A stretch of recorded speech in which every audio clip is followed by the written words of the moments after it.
Look who's back. Welcome everybody. Danilo Kaprick, aka the best dressed man in tech sales, also one of the co-founders of the B2B Syndicate. And in today's video right now, what we're going to talk about is everybody's favorite question, or it seems like everyone's favorite question. How do I make $100,000 in tech sales? Okay, so I don't want to waste any time. Let's get straight into it so you can get these insights. Before we get into the tactical steps, I just want to outline that it took me personally 3 years to make 100K in tech sales. And I came from a place where I had no kind of upper hand. I was working in a retail job selling shoes at the mall, didn't go to school for IT, didn't have any kind of technical training, not technical at all still. And I was able to do it in 3 years. So I hope this is a realistic example and gives you a nice perspective on how you can do this too. Because probably like yourself, I had no advantage, except that I was probably the best dressed guy at the interview. All right, enough of that. Let's get into the actual steps. The first thing is, when it comes to finding the right company, you want to generally aim for a larger, more established company, okay? There's a couple reasons why you want to do this. Number one, they are going to be known in the market. They have a name, all right? Let's say you get lucky and somehow you find your way into Microsoft right out of school. Or let's say you didn't even go to school, but you end up at Microsoft, right? That is such a huge advantage. Everybody knows Microsoft. Microsoft has millions, probably millions of customers. So the fact that you're at a more well-established, bigger company, it also means they have more resources, which means higher salaries even from the jump. So in most cases, if you're working at a big established company, the delta, the difference between your salary and 100,000 is probably not going to be that much, right? If you start at a startup, you might get 30, 40K. You start at Microsoft, you might probably make between 50 and 80K, right? So that's the first thing and why you want to go for a more established, larger company. The next reason we need to find a bigger, more established company is because they've got a proven product, right? If we go back to the Microsoft example, everybody knows Microsoft works, right? Whether it's using PowerPoint, Word, all those productivity tools, they're known in the market and they're proven, meaning that there's always going to be people buying them. And you as a salesperson have a higher likelihood of actually making sales, earning commission, getting closer to the 100K. In addition to proven product, you're also gonna get better training. And I know you're probably like, what the heck does training have to do with making 100K? It's got a lot to do with making 100K, because guess what? If you show up to a company, and especially if you have no experience in tech, and you don't know what you're doing, or you don't understand the product, or you don't know how to talk to the customers, ooh, not gonna be fun, probably gonna quit, and you're not gonna make 100K.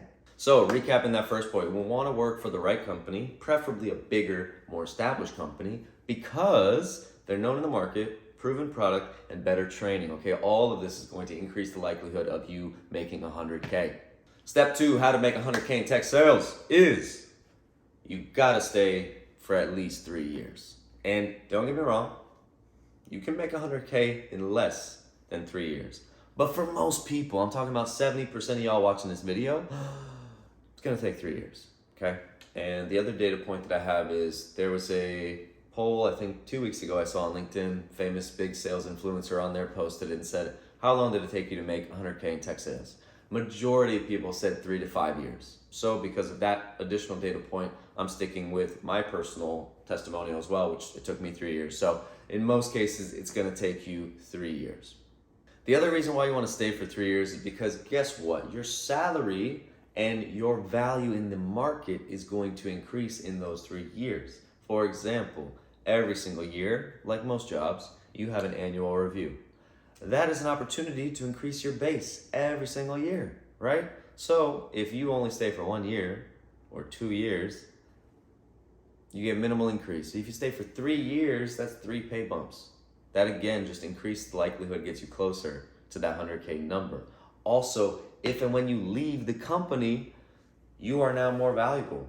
And I don't care what anyone says, like people will say, oh, you know, people can job hop, like nobody stays at a job for 20 years. Guess what? That might be true, but it's also true that a lot of companies don't like to see job hopping. We don't like to see, oh, you only been there for a year, then you went here, then you went here, then you had 5 jobs, but you had like no more than a year of experience at each job. Like that's not really the best look, right? It's like, you don't want to be with someone that's dated 1,000 people for 3 months, right? It wouldn't be that great. The other reason why we want to stay for 3 years is because here's the thing, guys. Every single year you have a performance review that's an opportunity for a pay bump, okay? So if you only stay for 1 year and leave, we don't even get the chance, right? You stay for 2 years, you get one pay bump. You stay for 3 years, you get another pay bump. So again, this is all going to get you closer to that 100K number. Also keep in mind, if you stay at a company for 3 years, your market value goes up. Let's say you leave that company after 3 years. Now you can go to another company, maybe start in a higher position if it's a smaller company, let's say, and you came from a big established company, especially, a lot of people do that, and you can command a higher base, right? If you got 3 years at Microsoft and all of a sudden you jump to this startup, you can command a higher base because you're like, yo, I came from Microsoft, like, what are y'all giving me, you know? So that's the other thing too. Stay for at least 3 years because you're gonna get those pay bumps and you're gonna increase your market value rate or the ability to command a higher salary. All right, guys, the final step in order to make 100K in tech sales is you gotta perform and really grind it out in your first 24 months.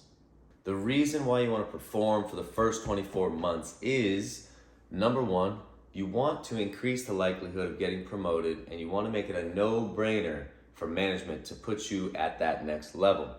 The reason we wanna do this is because the best way to make 100K in tech sales isn't to just grind like crazy and sell your head off, okay?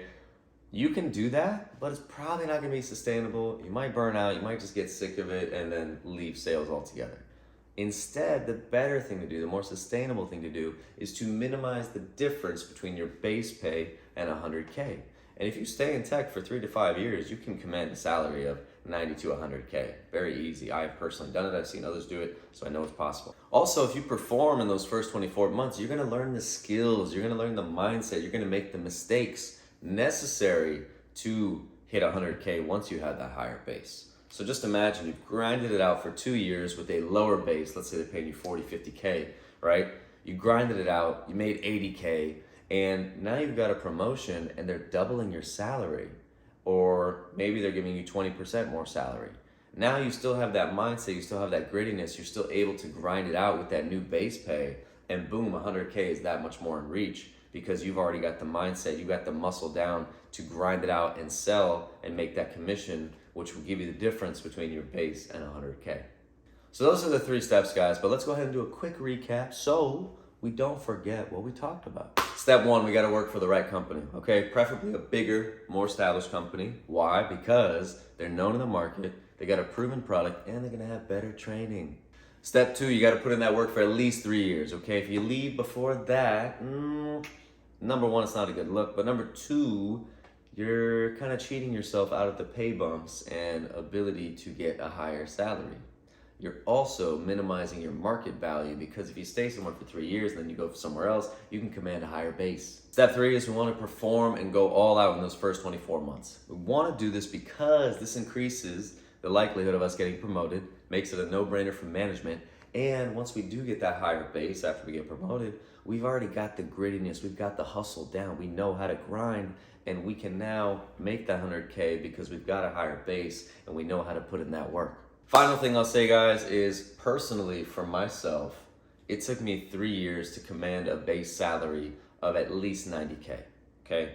So it's not possible at every company, but at a lot of companies it is possible. So by your 3rd year in tech sales, if you've done good for the first 2 years, you can get a base of 90K, all right? So you're practically at 6 figures within your 3rd year.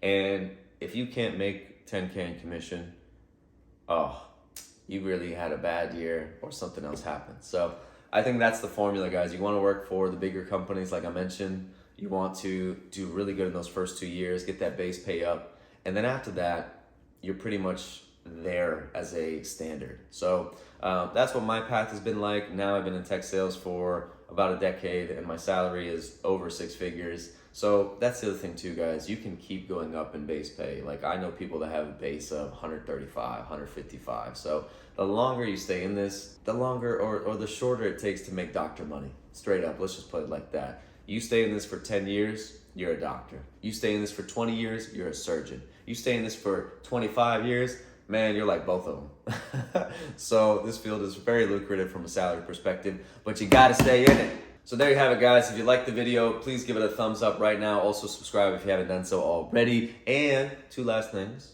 Go follow me on LinkedIn if you're not doing so already.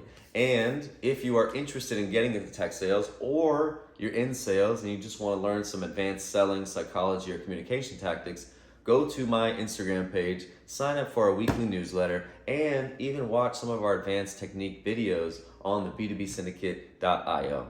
All right, guys, with that said, enjoy the rest of the week. We will catch you all in the next video. Take it easy now.